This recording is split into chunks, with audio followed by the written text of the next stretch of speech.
अच्छा, बीजेपी के लोगों को उनके कहने से क्या फर्क पड़ता है। आज पहले राष्ट्रीय परिषद की बैठक होगी और फिर कल खुला अधिवेशन होगा। प्राथमिक इकाई से लेकर राष्ट्रीय स्तर तक का जो चुनाव होता है, पार्टी के संविधान में कुछ औपचारिकताएं निर्धारित की गई हैं। नमस्कार, एक न्यूज 24 देख रहे हैं आप और मैं हूं आपके साथ श्वेता। जेडीयू की राष्ट्रीय परिषद की बैठक हो रही है, उसे लेकर के जेडीयू के राष्ट्रीय अध्यक्ष ललन सिंह ने कहा कि आज सभी मुद्दों पे बातचीत होगी, सारे लोग अपनी अपनी बातों को रखेंगे, उसके बाद ही वो लोगों को कुछ कह पाएंगे। साथ ही साथ संसदीय बोर्ड के अध्यक्ष उपेंद्र कुशवाहा ने कहा कि आज की बैठक में तो बातचीत होगी ही होगी, साथ ही साथ कल जो खुला अधिवेशन होने जा रहा है उसमें भी राजनीतिक रणनीतियों के बारे में बातचीत होगी। बता दें कि पटना के एसके मेमोरियल हॉल में कल जेडीयू का खुला अधिवेशन होने जा रहा है। लोग राजनीतिक रणनीतियों के बारे में बातचीत करेंगे, साथ ही साथ देश भर से प्रतिनिधि पटना से जुड़ेंगे। आइए पहले देखते हैं ललन सिंह और उपेंद्र कुशवाहा का ये वीडियो। उनसे जाके पूछ लीजिएगा, 2024 में दिखाई पड़ेगा। कुछ बात होगी अभी तो मीटिंग। अरे ऐसा आप लोग हस्ती से हस्ती ऐसा मत। सर, आज राष्ट्रीय परिषद की बैठक है। हाँ, राष्ट्रीय परिषद की बैठक है।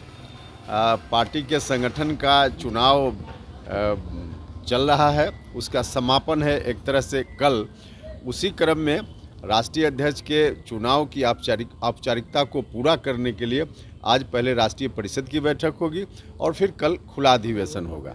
मुद्दे क्या रहेंगे सर? कहा ना हमने कि पार्टी के संगठन का जो चुनाव चल रहा था, प्राथमिक इकाई से लेकर राष्ट्रीय स्तर तक का जो चुनाव होता है, उसके लिए पार्टी के संविधान में कुछ औपचारिकताएं निर्धारित की गई हैं। उसी क्रम में राष्ट्रीय अध्यक्ष के चुनाव पर मुहर लगाने के लिए आज राष्ट्रीय परिषद की बैठक है और कल ओपन सेशन है। उसके माध्यम से पार्टी के संगठन के चुनाव की सारी औपचारिकताएं पूरी की जा रही है। लोकसभा 24 को लेकर के क्या देखिए, एजेंडा कुछ समय आ जाए वो अलग विषय है, लेकिन अभी जो पूर्व से निर्धारित कार्यक्रम है वह यही है कि पार्टी के संगठन की जो औपचारिकता है उसको पूरा करने का काम करना है।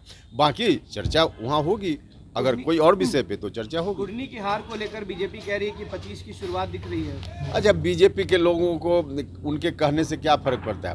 भारतीय जनता पार्टी पहले अपनी ओर देखे।